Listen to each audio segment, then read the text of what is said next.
Hi, welcome to let's talk media. నేను మీ ఆనంద్. రాబోతున్న elections గురించి లెట్స్ టాక్ పాలిటిక్స్ అని ఒక సిరీస్ చేయబోతున్నాం. ఆ సిరీస్లో ఎంతోమంది పొలిటికల్ పర్సనాలిటీస్తో ఇంటర్వ్యూస్, డిబేట్స్ అండ్ అనాలిసిస్ చేద్దాం అనుకుంటున్నాం. అందులో భాగంగా రాజమండ్రి దగ్గరుండే రాజనగరం కాన్స్టిట్యున్సీలోని శ్రీ జక్కంపూడి రాజా గారు ఇంటర్వ్యూ చేసే అవకాశం మాకు దక్కింది. ఈయన ఆల్రెడీ ఒకసారి వైఎస్ఆర్సీపీ పార్టీ నుంచి ఎమ్మెల్యేగా గెలిచారు.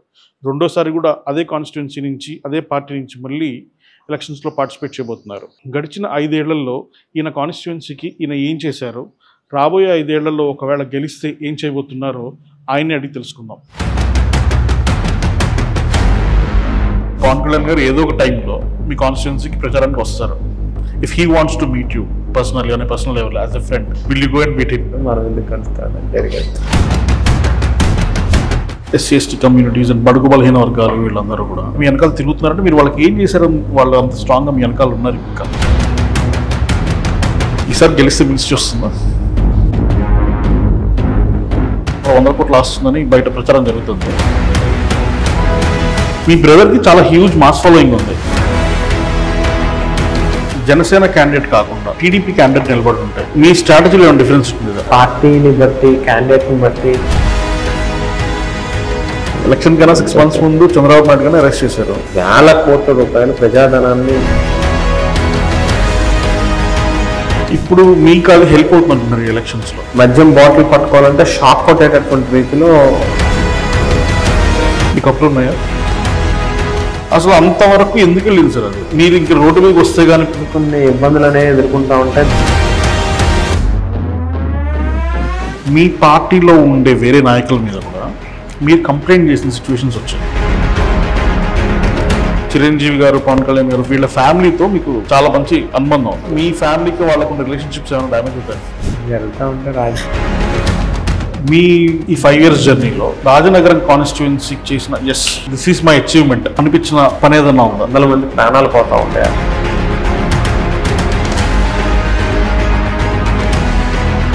ఈసారి మీరు గెలిస్తే మీ కాన్స్టిట్యున్సీకి ఏం చేద్దాం అనుకుంటున్నారు? కాన్స్టిట్యున్సీని మోడల్ విలేజ్ కింద స్టేట్లోనే మనం ఒక ఆదర్శవంతమైనటువంటి నియోజకవర్గంగా తీర్చిదిద్దాలి.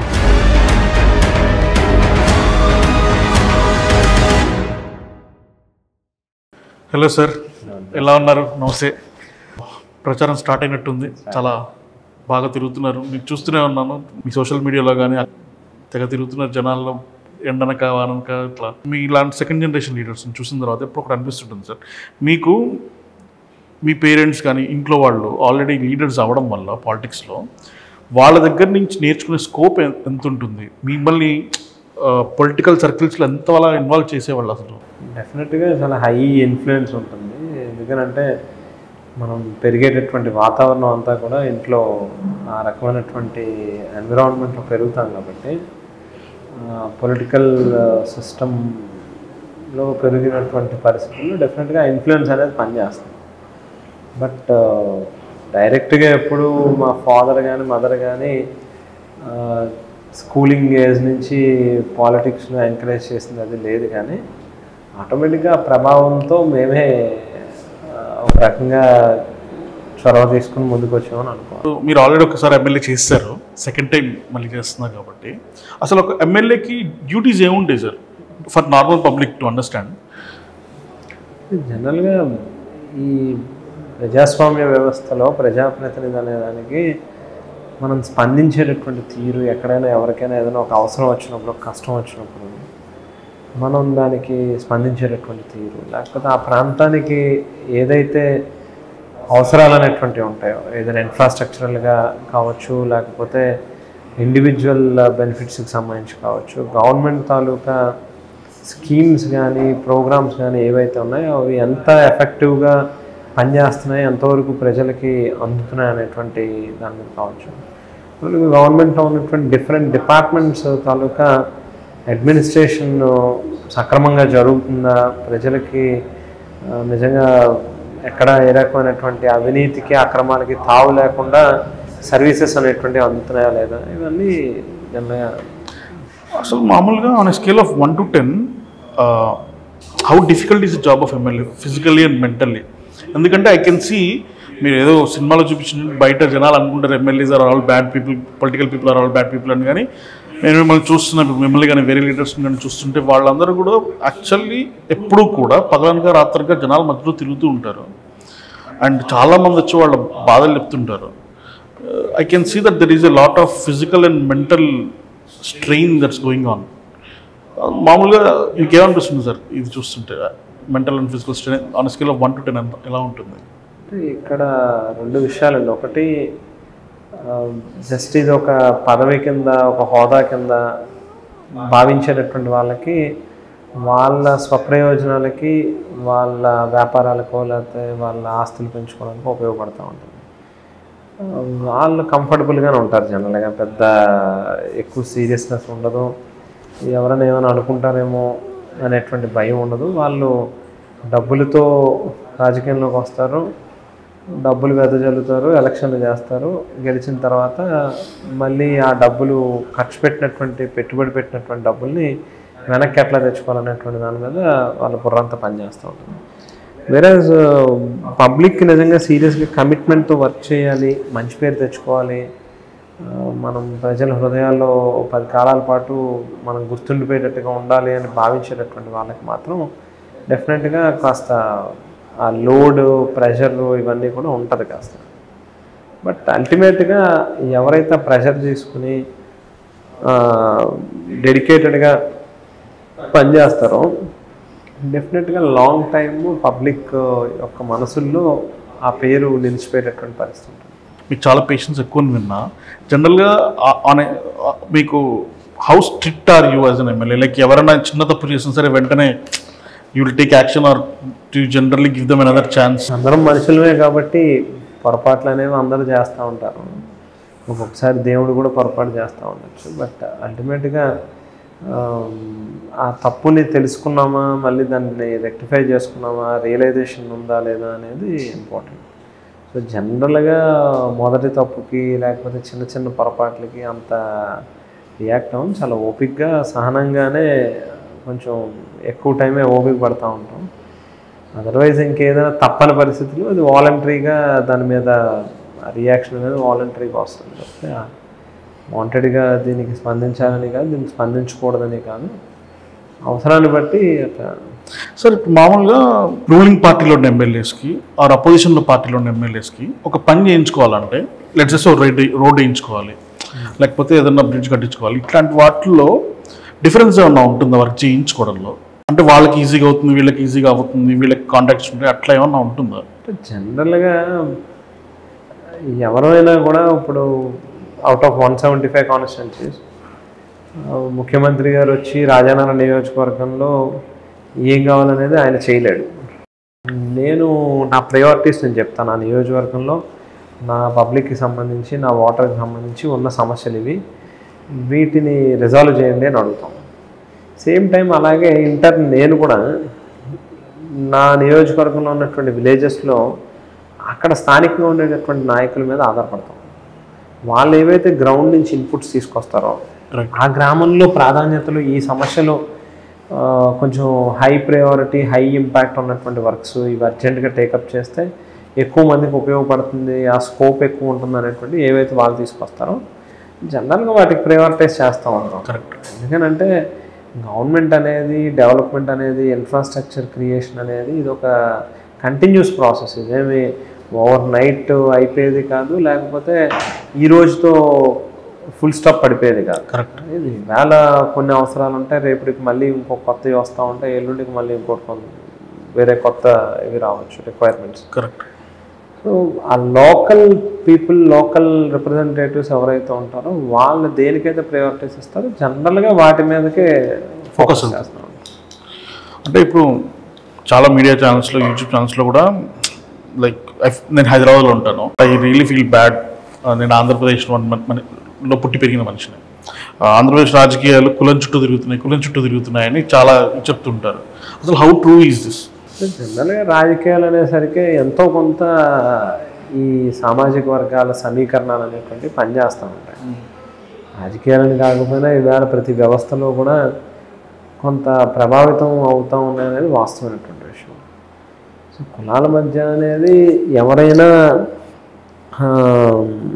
ఎలక్షన్ల కోసం అల్టిమేట్గా ఓట్ బ్యాంక్ రాజకీయం అనేది చేయాలనుకున్నప్పుడు క్యాస్ట్ ఈక్వేషన్స్ అనేవి జనరల్గా చేస్తూ ఉంటారు. బట్ సమ్టైమ్స్ కొన్ని లీడర్స్ అంటే జగన్మోహన్ రెడ్డి గారిని చూస్తే నిజంగా ఎవరైతే బ్యాక్వర్డ్ క్యాస్ట్ ఉన్నారో, నిజంగా సమాజంలో అట్టడుగున ఉన్నటువంటి వాళ్ళు ఉన్నారో వాళ్ళకి హై ప్రయారిటీ ఇవ్వాలి, వాళ్ళకి మనం పొజిషన్స్ కల్పించాలి, వాళ్ళకు కూడా రాజకీయంగా ఆర్థికంగా అవకాశాలు కల్పించాలనేటువంటి దాంట్లో కమిటెడ్గా ఉండాలి.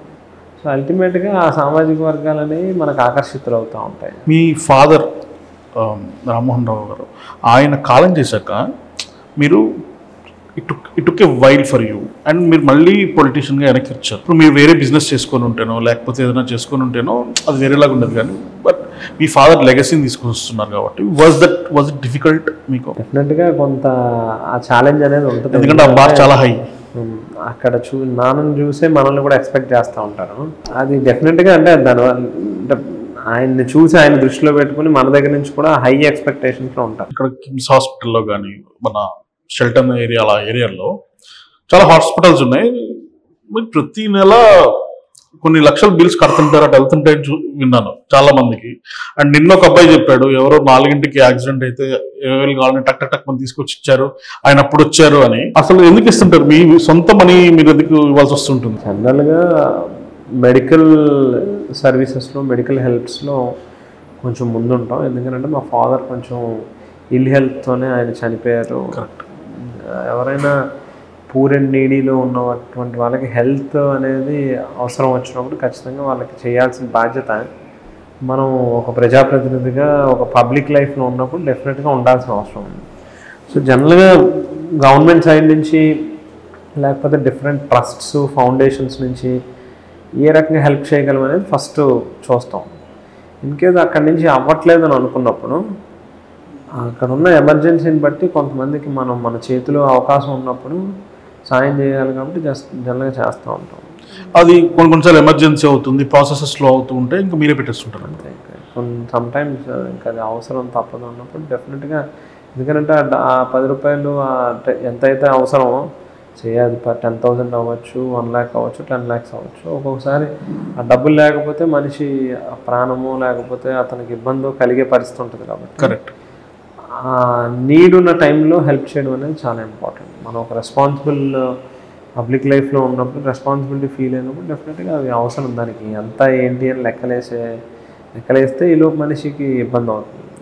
ఇంకా అప్పుడు మనం హార్ట్తో స్పందించినట్టు ఏమవుతుంది. అండ్ నాకు మీ ఇప్పుడు లాస్ట్ 5 yearsగా your un active politician like MLA, మీ ఈ 5 years జర్నీలో రాజనగరం కాన్స్టిట్యుయెన్సీకి చేసిన దిస్ ఈస్ మై అచీవ్మెంట్ అనిపించిన పని ఏదన్నా ఉందా? ఆల్మోస్ట్ 1,700 crores పైన ఇవాళ డెవలప్మెంట్ వర్క్స్కి శాంక్షన్స్ తీసుకొచ్చాం. ఇందులో ప్రధానంగా చూస్తే మన అంటే కంప్లీట్ అయిపోయింది, వర్క్ స్టార్ట్ చేసి ఫినిష్ కూడా చేసింది. సీతానగరం మెయిన్ రోడ్డు దాదాపుగా కొన్ని దశాబ్దాల నుంచి చాలా ప్రధానమైన సమస్యగా ఉండి 100 మంది ప్రాణాలు పోతూ ఉండే అక్కడ ఉన్నటువంటి హెవీ ట్రాఫిక్కి. ఈవేళ రోడ్ని 4 లైన్ల రహదారిగా డెవలప్ చేసాం. సో అది సాటిస్ఫాక్షన్ అనేది ఉంటుంది. బోత్ కోరుకొండ అండ్ సీతానగరం 2 మండల్స్లోనే కూడా అగ్రికల్చర్ బేస్డ్, అందులోని ప్యాడీ ఎక్కువ. సో జనరల్గా రైతులకి పెద్దేం వాళ్ళు ఆశించరు, ఎక్కువ ప్రభుత్వం నుంచి చిన్న చిన్న సాయాలు ఆశిస్తూ ఉంటారు. అటువంటిది గతంలో మొదటి పంటకి నీళ్ళు ఇవ్వాలంటేనే చాలా ఇబ్బందిగా వాళ్ళని 10 సార్లు తిప్పుకుంటే తప్ప నీళ్ళు ఇచ్చేవారు కాదు. ఈవేళ ప్రతి రైతు ధైర్యంగా గుండెల మీద చేసుకుని మన ఎమ్మెల్యే ఉన్నాడు, ఏదోటి పడి మనకు నీళ్ళు ఇస్తాడు అనేటువంటి నమ్మకాన్ని సంపాదించుకోవడం అనేది చాలా సాటిస్ఫాక్షన్గా అనిపిస్తుంది. వాటర్ వస్తాయి, మా క్రాప్ సేఫ్ అని ఫీల్. మొదటి పంటకే కాదు, 2వ పంటకి సైతం నీళ్ళు అందిస్తూ ఉన్నాం. సో ప్రతి రైతుకి ప్రతి ఏడాది కూడా ఎకరానికి కనీసం అంటే 30,000 40,000 అదనంగా సంపాదించుకున్నటువంటి పరిస్థితి గడిచిన 5 ఏళ్లలో మా ప్రభుత్వంలో నేను శాసనసభ్యుడిగా గెలుపొందిన తర్వాత జరిగింది. అండ్ మీరు ఏపీ స్టేట్ కాప్ కార్పొరేషన్ చైర్మన్గా చేశారు. ఆ టైంలో మీ అనిపించింది this is my achievement in this one? Kapu కార్పొరేషన్లో యాక్చువల్గా ఏంటంటే సీఎం గారు ఇప్పుడు పెట్టినటువంటి స్కీమ్స్ అన్నీ కూడా డీబీటీ స్కీమ్స్ పెట్టారు. కరెక్ట్. సో కాపు నేస్తం అనేటువంటి పథకం నేనున్న సమయంలోనే శ్రీకారం చుట్టినటువంటి పథకం. జనరల్గా కాపుల్లో ఉన్నటువంటి మహిళలు బయటకు వచ్చి ఎవరి దగ్గరకో వెళ్ళి ప్రాధేయపడి మాకు ఈ పథకం కావాలి అని చేతులు చాచి అడిగేటటువంటి దానికి వాళ్ళ ఆత్మాభిమానాలు చంపుకొని అడిగేటటువంటి ప్రయత్నం చేయరు. కరెక్ట్. సో ఈవేళ ముఖ్యమంత్రి గారి యొక్క నిర్ణయంతో కాపు నేస్తం అనేటువంటి పథకం ద్వారా 40 సంవత్సరాల నుండి 60 ఏళ్ళ మధ్యలో వయసులో ఉన్నటువంటి కాపు మహిళలందరికీ కూడా వాళ్ళ ఇంటి వద్దకు వెళ్ళి దరఖాస్తు చేయించి వాళ్ళకి ఆ కాపు నేస్తం సంబంధించినటువంటి బెనిఫిట్ అనేటువంటిది వాళ్ళ అకౌంట్లో వేస్తూ ఉంటారు. సో వాళ్ళు వాళ్ళ కాళ్ళ మీద వాళ్ళు నిలబడగలిగే ఏదో చిన్న చిన్న బిజినెసెస్ ఎస్టాబ్లిష్ చేసుకుని వాళ్ళ స్వయం అంటే వాళ్ళ కాళ్ళ మీద వాళ్ళే నిలబడగలిగేటటువంటి సెల్ఫ్ ఎంప్లాయ్మెంట్ అనేటువంటిది క్రియేట్ చేయగలుగుతాం. కరెక్ట్. అది ఒక మేజర్ గొప్ప నిర్ణయంగా భావించవచ్చు. And we can see that చాలామంది పొద్దు నుంచి యంగ్స్టర్స్ చాలామంది వచ్చి వెళ్తున్నారు. నేను కొంతమందితో మాట్లాడితే they are from SC ST communities and బడుగు బలహీన వర్గాలు వీళ్ళందరూ కూడా. అంటే నాకు ఒక లాజిక్ అర్థం కాల, వీళ్ళకి మీరు చాలా చేసి ఉంటారు ఆబ్వియస్లీ, బట్ మీ వెనకాల తిరుగుతున్నారు స్టిల్. రకరకాల ఈక్వేషన్స్ మారుతున్నాయి. ఈ టైంలో కూడా వాళ్ళు మీ వెనకాల తిరుగుతున్నారంటే మీరు వాళ్ళకి ఏం చేశారు? వాళ్ళు అంత స్ట్రాంగ్గా మీ వెనకాల ఉన్నారు. ఇంకా ఇందులో జనరల్గా మనం పొలిటికల్ సిస్టంలో ఉన్నప్పుడు ఎవరో మనకి ఏదో చేస్తారని కదా, 10 మందికి సర్వీస్ చేయడం కోసం వాళ్ళు తిరుగుతూ ఉంటారు. వాళ్ళకి ఒక నమ్మకం, ఏదైనా కష్టం వస్తే వీళ్ళ దగ్గరికి వెళ్తే డెఫినెట్గా వీళ్ళు స్పందిస్తారు, ఆదరిస్తారు అనేటువంటి ఒక నమ్మకమే ఎప్పుడు రాజకీయాలు నడిపిస్తూ ఉంటుంది. సో ఇప్పుడు నేను ఏ ఇంటెన్షన్తో అయితే ఇవాళ నా పరిధిలో, నాకు ఈ కాన్స్టిట్యున్సీ లెవెల్లో, ఈ జిల్లా లెవెల్లో, ఈ పరిధిలో నేను పనిచేయాలి, 10 మందికి ఎక్కడైనా అవసరం వస్తే నేను స్పందించాలని కోరుకుంటున్నాను. అదే మాదిరిగా వాళ్ళు కూడా వాళ్ళ ఏరియాలో ఒక కాస్ట్కి సంబంధించిన రిప్రజెంటేటివ్స్ కావచ్చు, ఒక విలేజ్కి సంబంధించినటువంటి రిప్రజెంటేటివ్స్ కావచ్చు, వాళ్ళ ఏరియాకి వాళ్ళ సెక్షన్ ఆఫ్ పీపుల్కి వాళ్ళు న్యాయం చేయాలనేటువంటి దాంతో వచ్చారు. మన దగ్గర న్యాయం జరుగుతుంది అనేటువంటి నమ్మకం ఉంది కాబట్టి మన దగ్గర తిరుగుతూ ఉంటుంది. అండ్ నాకు ఇందాక మీరు సీతానగరం అచీవ్మెంట్స్ గురించి చెప్తున్నప్పుడు సీతానగరం రోడ్ అని చెప్పినప్పుడు నేను మీ సోషల్ మీడియాలో అక్కడ చూశాను, చాలాసార్లు మీరే అర్ధరాత్రి కూడా రోడ్ల మీద ఉండి నించొని రోడ్డు వేయించిన సిచ్యువేషన్స్. అసలు అంతవరకు ఎందుకు వెళ్ళింది సార్? అది మీరు ఇంక రోడ్డు మీదకి వస్తే కానీ పక్కన గవర్నమెంట్ వెల్ఫేర్ స్కీమ్స్కి హయ్యెస్ట్ ప్రయారిటీ ఇస్తూ 2,70,000 కోట్ల రూపాయలు ప్రజల అకౌంట్లో నేరుగా ఎవరికి లంచం ఇవ్వాల్సిన అవసరం లేకుండా వివిధ పథకాల ద్వారా పడతా ఉన్నారు. కరెక్ట్. ఈ తరుణంలో రెండో పక్కన డెవలప్మెంట్ అనేటువంటి దాన్ని కూడా ప్యారలల్గా తీసుకెళ్ళడం అనేటువంటిది ఒక రకంగా ఛాలెంజ్ కింద భావించాల్సినటువంటి అవసరం. ఇటువంటి సమయంలో 104 కోట్ల రూపాయల గ్రాంట్ తీసుకుని రావడం, తెచ్చిన గ్రాంట్ని యూటిలైజ్ చేసుకోవాలి అని అంటే కాంట్రాక్టర్కి కూడా టైం టు టైం బిల్స్ పెడితేనే అతను జోరుగా చేయగలుగుతాడు. బట్ గవర్నమెంట్ ఇవాళ ఉన్న కొంత లోటు బడ్జెట్ కారణం కావచ్చు, గత ప్రభుత్వం చేసినటువంటి తప్పిదాల కారణంగా కావచ్చు, ఫైనాన్షియల్ ప్రెషర్స్ అనేవి ఉన్నాయి కాబట్టి కొంత బిల్స్ లేట్ అవ్వడం, కాంట్రాక్టర్కి కొంచెం మోరల్గా సపోర్ట్ చేయాలి, మనం కూడా ఆ కాన్ఫిడెన్స్ అనేది అతనికి ఇస్తే నేను వెళ్ళి సైట్లో వర్క్ జరుగుతున్నప్పుడు కూర్చుంటే డెఫినెట్గా ఆ పని కొంచెం వేగంగా జరుగుతుంది అనేటువంటిది ఒక ఆలోచన. సేమ్ టైము వర్క్ కూడా కొంత మొదలుపెట్టిన ఇనీషియల్ డేస్లో కోవిడ్ ఇటువంటి రీజన్స్తో కొంత డిలే అయ్యింది. రైట్.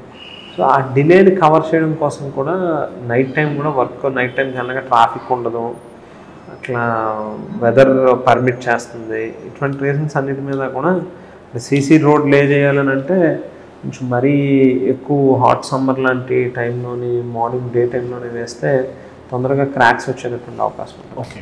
ఈ సెటిల్మెంట్ మనం వేసిన కాంక్రీట్ స్లో అండ్ స్టడీగా సెటిల్ అవ్వాలంటే నైట్ టైం కొంచెం జాగ్రత్తగా అవుతుందని అంటే ఇవన్నీ దృష్టిలో పెట్టుకుని నైట్ టైం అయితే బెటర్. నైట్ అయింది. ఇలాంటి పెద్ద పెద్ద ప్రాజెక్ట్స్ టేకప్ చేసినప్పుడు for any MLA financial burden గవర్నమెంట్కి చాలా వరకు దీన్ని అప్రూవ్ చేయించుకొని రావడం అనేది how big of a task is this? జనరల్గా ఆ ప్రయారిటీస్ బట్టి వర్క్స్ ఎప్పుడైతే ఇంపార్టెంట్ ఇదని ఉందో జనరల్గా గవర్నమెంట్ ప్రయారిటైజ్ చేస్తుంది. ఇక్కడ కొంచెం వెల్ఫేర్ స్కీమ్స్ ఎక్కువ ఉన్న కారణంగా కొంచెం డెవలప్మెంట్ వాటికి కొంచెం డిలే అనేది శాంక్షన్స్లో జరుగుతూ వచ్చింది. బట్ అయినా సీఎం గారుతో యాక్సెస్ ఉండడం, state level officers, CM officers అందరూ కొంచెం వాళ్ళు కూడా కోఆపరేట్ చేయడం, టేబుల్ టు టేబుల్ ఫాలోఅప్ చేయడం. జనరల్గా గవర్నమెంట్లో వేలకు వేలు అర్జీలు వస్తూ ఉంటాయి. ఆ గ్రీవెన్సెస్ అన్నీ ఒకేసారి వాళ్ళు రిజాల్వ్ చేయలేరు కాబట్టి వచ్చినటువంటి వాటిని మనం వెళ్ళి మన నియోజకవర్గం, మన ప్రాంతానికి సంబంధించిన ప్రజల యొక్క సమస్య ఏది ఉందో వాటి మీద కంటిన్యూ పర్ష్యూవెన్స్ అనేది జరిగినప్పుడు, కంటిన్యూగా మధ్యలో విడిచిపెట్టేయకుండా కంటిన్యూగా ఎప్పుడైతే మనం పర్ష్యూవెన్స్ చేస్తామో అవి ఆటోమేటిక్గా రియలైజ్ అవుతాయి. కోవిడ్ అయిపోయిన తర్వాత how long this took sir? Generally Covid అయిపోయిన తర్వాత ఐ థింక్ 1.5 years పట్టిందా, అంతే కదా? సీతానగరం రోడ్డు ఆల్మోస్ట్ అంటే ఇంకా స్టిల్ జరుగుతూ ఉంది work. Okay, but 90% of the work complete అయిపోయింది. ఓకే, ఇంకా కొంత ఒక 1-2 kilometers పెండింగ్ ఉంది. మొత్తం 24 kilometers యాక్చువల్గా. అవుట్ ఆఫ్ 24 kilometers ఒక 2 kilometers పెండింగ్ ఉంది. అది కూడా ల్యాండ్ ఎక్వేషన్ ప్రాబ్లమ్స్ ఉన్నాయి. జస్ట్ లైక్ రోడ్ అంటే అది వెళ్ళిపోవడం కాదు, పాత రోడ్డుని వేసుకుంటూ వెళ్ళిపోవడం కాదు ఇక్కడ. కరెక్ట్. ఆల్మోస్ట్ కింద ఫస్ట్ లేయర్ నుంచి కూడా తయారు చేసుకుంటూ, అంటే వర్జిన్ దీని దగ్గర నుంచి కూడా వర్క్ స్టార్ట్ చేసుకుంటూ వచ్చినట్టుగా ఒక. సో చాలా ఛాలెంజెస్ ఉంటాయి అక్కడ. ల్యాండ్ ఎక్విజిషన్ రావచ్చు, ఇట్లా కొన్ని ఇష్యూస్ ఉంటాయి అక్కడ. జనరల్గా బిల్డింగ్స్ అవి కొంచెం డిస్మాండిల్ చేయాల్సిన అవసరం ఉండొచ్చు. ఎలక్ట్రికల్ పోల్స్ షిఫ్టింగ్ కావచ్చు, ఆర్డబ్ల్యూఎస్ పైప్ లైన్స్ ఉంటాయి, వాటి షిఫ్టింగ్ కావచ్చు. ఇట్లా డిఫరెంట్ పనులన్నీ ఉంటాయి. అవన్నీ చేసుకుంటూ రావాలి కాబట్టి కొంచెం టైం టేకింగ్ ప్రొసీజర్. అందువల్లనే కొంచెం కోవిడ్ తర్వాత ఆ కారణంగా కూడా కొంత ఆలస్యం. అంటే మీ కాన్స్టిట్యున్సీ ఆర్ యాక్చువల్లీ రాజమండ్రిలో కూడా మీ బ్రదర్కి చాలా హ్యూజ్ మాస్ ఫాలోయింగ్ ఉంది. And at the same point of time నేను విన్నది ఏంటంటే ఆయన ఎక్కడ తప్పు జరిగితే చాలా ఫాస్ట్గా రియాక్ట్ అవుతారు, రియాక్ట్ అయ్యి అక్కడ కొన్నిసార్లు ఇష్యూస్ కూడా అవుతాయి అని. అది మీకు ఎప్పుడైనా హెడ్ఏక్ అనిపిస్తుంటుందా, లేకపోతే like it's okay this is his way of doing things అనిపిస్తుందా? అంటే ఒక్కొక్కరు అప్రోచ్ ఒక్కొక్కలా ఉంటుంది కాబట్టి జనరల్గా ఏంటంటే ఏదైనా ఇన్సిడెంట్ జరిగినప్పుడు మనల్ని నమ్ముకుని ఉన్నటువంటి వ్యక్తికి కావచ్చు, ఏదైనా కష్టం వచ్చినప్పుడు స్పాంటేనియస్గా స్పందించడం అనేది మెయిన్ ఇక్కడ పొలిటికల్ దీంట్లో. నిజంగా మనం ఎంత కమిటెడ్గా ఉన్నాం అనేటువంటిది అదే అర్థం పడుతూ ఉంటుంది. పూర్వం మా ఫాదర్ కూడా ఇదే మాదిరిగా ఎక్కడైనా ఏదైనా చిన్న ఇన్సిడెంట్ జరిగినా జనరల్గా వాలంటరీగా స్పందించేవారు ఆయనే. సో ఇవాళ ఆ కోణంలో వెళ్ళేటప్పుడు కొన్ని ఇబ్బందులు అనేవి ఎదుర్కొంటూ ఉంటాయి. దాన్నే కొంతమంది వేలెత్తి తప్పు కింద చూపించవచ్చు. బట్ డెఫినెట్గా న్యాయం ఉంది అందులో అనుకున్నప్పుడే వెళ్ళి నుంచి. It is his way of approach, అంతే. Approach to things. మీరు సినిమాలు చూస్తారు సార్? తక్కువ. లాస్ట్ థియేటర్కి వెళ్ళి ఏం చూస్తుంటారు? గుర్తులేదు. అండ్ మీ ఫ్రెండ్ మీ ఫ్యాన్స్ అడగమన్నారు, ఈసారి గెలిస్తే మినిస్ట్రీ వస్తుందా? మినిస్టర్ అనేది జనరల్గా ఎప్పుడు క్యాబినెట్ ఫార్మేషన్ అనేది సీఎం డిస్క్రిప్షన్ అనేది. సో రాజశేఖర రెడ్డి గారి కుటుంబానికి మాకు మంచి అటాచ్మెంట్ ఉంది. దేర్ ఇస్ ఎ ఛాన్స్ యాక్చువల్గా. బట్ మనం ఏది ఇప్పుడు నేను డిసైడ్ చేసుకుని నేనే మంత్రి అయిపోతానని చెప్పుకోవడం కరెక్ట్ కదా. సీఎం గారి డిస్క్రిప్షన్ ఆయన ఇచ్చినా ఓకే, ఇవ్వకపోయినాక ఇస్తే ఇంకా మనకు వర్క్ చేయడానికి, సర్వీస్ ఎక్కువ చేయడానికి స్కోప్ ఉంటుంది. There is a chance. And నాకు కొంతమంది చెప్పిన దాన్ని బట్టి నాకు మీ పార్టీలో ఉండే వేరే నాయకుల మీద కూడా మీరు కంప్లైంట్ చేసిన సిచ్యువేషన్స్ వచ్చాయి. దీనివల్ల ఇబ్బంది అయిందా మీ పార్టీలో ఎప్పుడన్నా? ఎప్పుడు లేదండి. ఎందుకంటే మనం పార్టీకి కమిటెడ్ వాళ్ళం అనేది వాళ్ళకి తెలుసు కాబట్టి ఏది చెప్పినా in the interest of party మాత్రమే చెప్తా ఉన్నటువంటి వాళ్ళకి పూర్తిగా క్లారిటీ ఉంది కాబట్టి అసలు మనకి ఎప్పుడూ ఇబ్బంది. అండ్ ఈ దీంట్లో కొంతమందికి అనవసరంగా పొలిటికల్ మైలేజ్ కూడా క్రియేట్ అవుతూ వచ్చింది. They are not really leaders. మీ వైపు చూసే వరకు కూడా తర్వాత వాళ్ళు సెల్ఫ్ కోల్డ్ లీడర్స్ అయ్యారు. మీకు ఏమనిపిస్తుంది వాళ్ళని చూస్తుంటే ఎప్పుడన్నా? వాళ్ళకి ఫోన్లే నా వల్ల వాళ్ళకి మంచి జరిగింది అనిపిస్తుందా? జరుగుతూ ఉంటే రాజకీయంలో కొన్ని మామూలు. చిరంజీవి గారు, పవన్ కళ్యాణ్ గారు వీళ్ళ ఫ్యామిలీతో మీకు చాలా మంచి అనుబంధం ఉంది. ఇప్పుడు ఎక్కడ చాలా తక్కువ చోట్లలో అయినా సరే మీ కాన్స్టిట్యున్సీలో జనసేన క్యాండిడేట్ నిలబడడం జరుగుతుంది. ఇప్పుడు దీనివల్ల మీ ఫ్యామిలీకి వాళ్ళకు రిలేషన్షిప్స్ ఏమైనా డ్యామేజ్ అవుతాయి అనుకుంటున్నారా? అటువంటిది పర్సనల్ లైఫ్ వేరు, పొలిటికల్ లైఫ్ వేరు, సిస్టమ్స్ అవి దానికి దీనికి సంబంధం లేదు. మనం వ్యక్తిగతంగా అభిమానించవచ్చు, రాజకీయంగా విభేదించవచ్చు, అది వేరు ఇది వేరు, దానికి దీనికి సంబంధం లేదు. మీ అపోజిషన్ క్యాండిడేట్ నిలబడుతుంది ఆయన పత్తుల బలరామకృష్ణ గారు. 2019 కన్నా ముందు యాక్చువల్లీ ఆయన గురించి తెలుసుకోవడానికి నేను ట్రై చేశాను. I did not really find any much material. ఇప్పుడు ఆయన చూస్తే కట్ చేస్తే ఆయన దగ్గర చాలా 100 కోట్లు వస్తుందని బయట ప్రచారం జరుగుతుంది. I'm not sure. మీకేమైనా తెలుసా సార్ అసలు ఆయన ఎక్కడి నుంచి వచ్చారు, ఎలా స్టార్ట్ అయ్యారని? మనకి చూడగా అర్థమవుతా ఉంది ఏంటంటే, లోతుగా వెళ్తూ ఉంటే ఉద్యోగాలు ఇస్తానని నిరుద్యోగులు మోసం చేసి కొట్టేసినటువంటి డబ్బులు, ఏదో ఒక కంపెనీలో ఒక సెక్యూరిటీ గార్డ్ కింద వర్క్ చేస్తూ వాళ్ళ కంపెనీ ఓనర్స్ని సస్పెక్టెడ్ డెత్ అనేటువంటిది ఒక పాయింట్. తర్వాత సమ్ డివోషనల్ ఆర్గనైజేషన్స్ నుంచి కూడా కొంత ఏవో వాళ్ళ ఆస్తులు కూడా కొట్టుకొచ్చాడు అనేటువంటిది. డిఫరెంట్ స్టోరీస్ విత్ ఎవిడెన్సెస్ కొన్ని దొరుకుతూ ఉన్నాయి. అవన్నీ రైట్ టైంలో రైట్ స్టేజ్ మీద వాటిని అప్లై చేసేది, ప్రజెంట్ చేసేది చాలా. అండ్ మీరు చెప్తుందాన్ని బట్టే ఆయనకి చాలా హ్యూజ్ ఫైనాన్షియల్ బ్యాకింగ్ ఉంది. అంత ఫైనాన్షియల్ బ్యాకింగ్ ఉన్న అపోనెంట్తో ఇప్పుడు మీరు తలబడుతున్నారు కదా, మీకు ఏమనిపిస్తుంటుంది? Like does money make sense in this equation? ఇవాళ రాజకీయ వ్యవస్థ డబ్బులుంటే మనం ఏదైనా చేసేయచ్చు అనేటువంటి అమాయకత్వంతో కొంతమంది ఒక పెట్టుబడి ఇది కింద వస్తూ ఉంటాం. బట్ నిజంగానే డబ్బులుంటే మనం గొప్పలు అయిపోతాం అనుకుంటే టాటాలు, బిర్లాలు, లేకపోతే అదానీలు వాళ్ళు వచ్చి ఇవాళ ప్రధానమంత్రుల కింద, ముఖ్యమంత్రుల కింద పనిచేయాలి.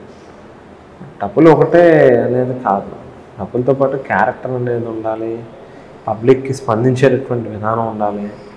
ఇవన్నీ కౌంట్ అవుతాయి జనాలే. అందు గురించి అతని క్యారెక్టర్ ఏంటో అవన్నీ తెలుసు కాబట్టి డెఫినెట్గా ప్రజలు అతన్ని ఎంకరేజ్ చేయడానికి సిద్ధంగా లేరు.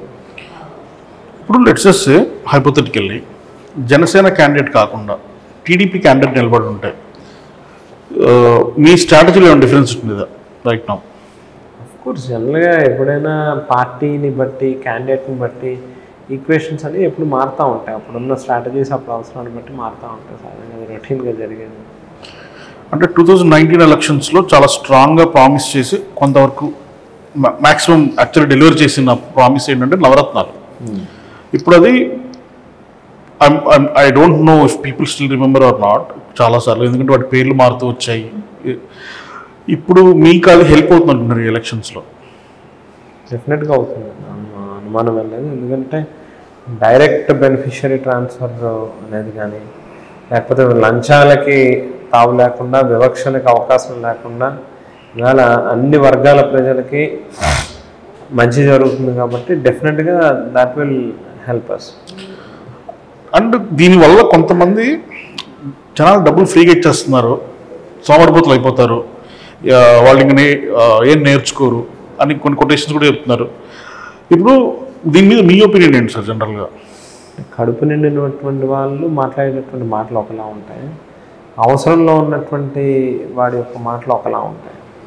ఇవాళ ఎవరైతే వాళ్ళ ప్రయోజనాల కోసం పనిచేసినటువంటి రాజకీయ పార్టీలు ఉన్నాయో, నాయకులు ఉన్నారో, ఇవాళ వాళ్ళ యొక్క ఉనికి దెబ్బతింటుంది కాబట్టి ఇవాళ ప్రతిదీ కూడా సమాజంలో అట్టడుగున ఉన్నటువంటి ఆఖరి మనిషి వరకు కూడా అన్ని రకాల ప్రభుత్వ సంక్షేమ పథకాలు అందుతున్నాయి కాబట్టి అది చూసి ఓర్వలేనటువంటి వాళ్ళు మాట్లాడేటటువంటి మాటలు. బట్ నిజంగా అయితే ఇవాళ కూడా మనం చూస్తే చాలామంది పాపం ఒక పూట తిని ఒక పూట వస్తువులు ఉండేటటువంటి వాళ్ళ అటువంటి చాలామంది వేల కుటుంబాలకి ప్రభుత్వం నుంచి వచ్చేటటువంటి నవరత్నాల పథకాల ద్వారా బెనిఫిట్స్ అనేటువంటి చాలా ఉపయోగపడుతుంది. అండ్ ఇంకొకటి, ఇప్పుడు సిపిఎస్ కానీ, మద్యపాన నిషేధం కానీ, క్యాపిటల్ ఇష్యూస్ కానీ, ఇది ఇప్పుడు రాబోయే ఎలక్షన్లో పార్టీ మీద ఏమైనా ఎఫెక్ట్ చూపిస్తాయి అనుకుంటున్నారు మీరు?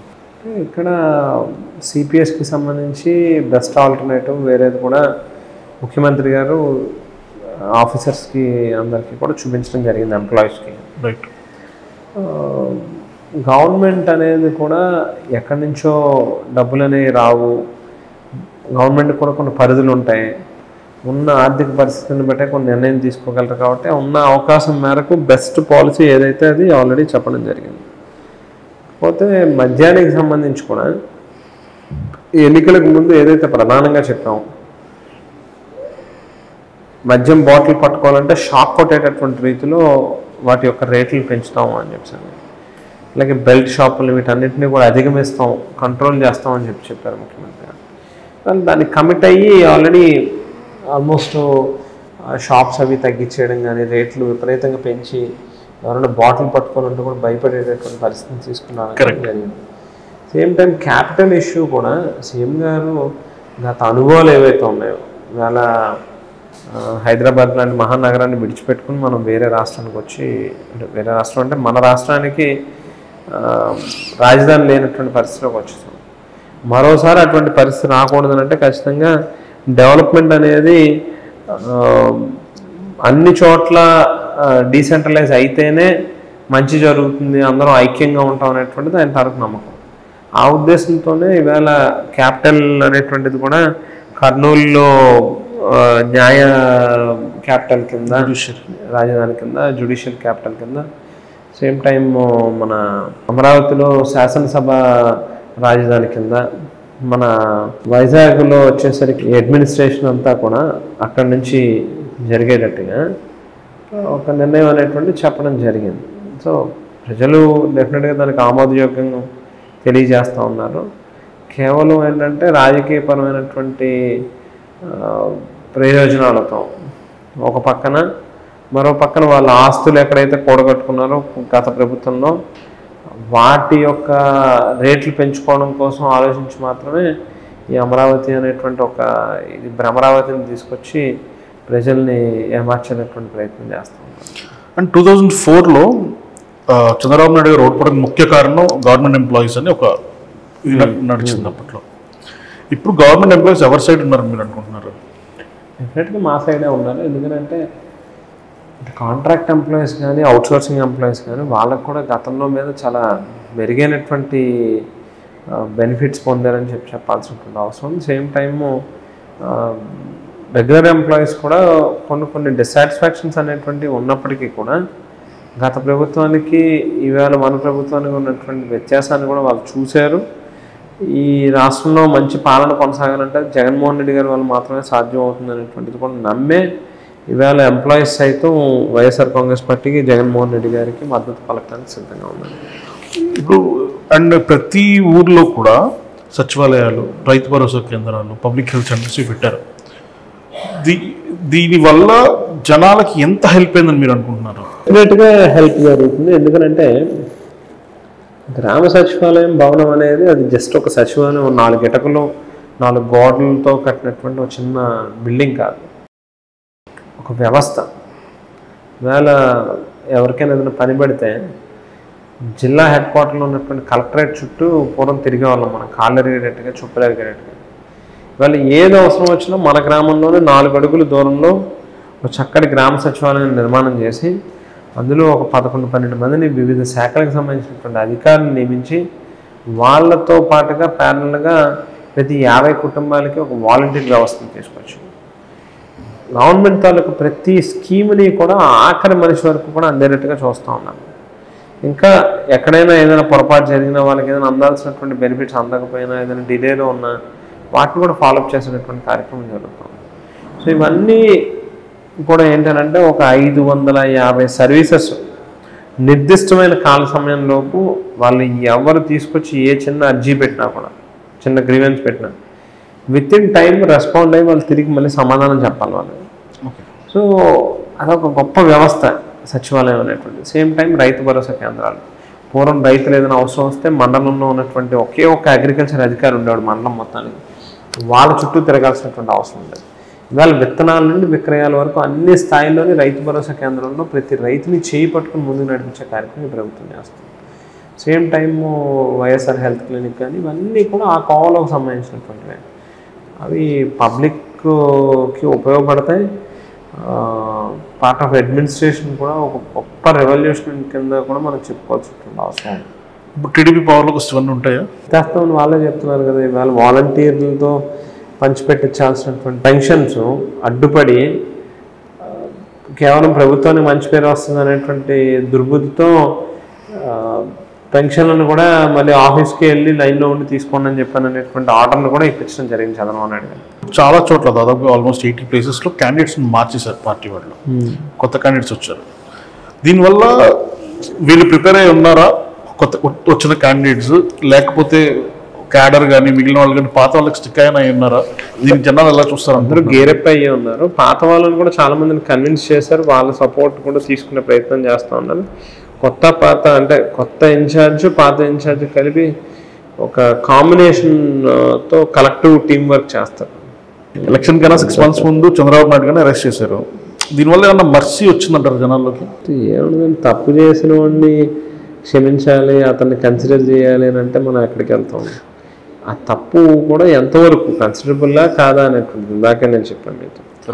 వేల కోట్ల రూపాయలు ప్రజాధనాన్ని దుర్వినియోగం చేసి వాళ్ళ అకౌంట్లో వేసుకొని రాజకీయంగా ఉపయోగించుకుంటూ వాళ్ళ ప్రయోజనాల కోసం ఉపయోగించుకుంటూ ఎంతవరకు మళ్ళీ దాన్ని తిరిగి మనం అతన్ని సమర్థించేటటువంటి ప్రయత్నం చేయాలి.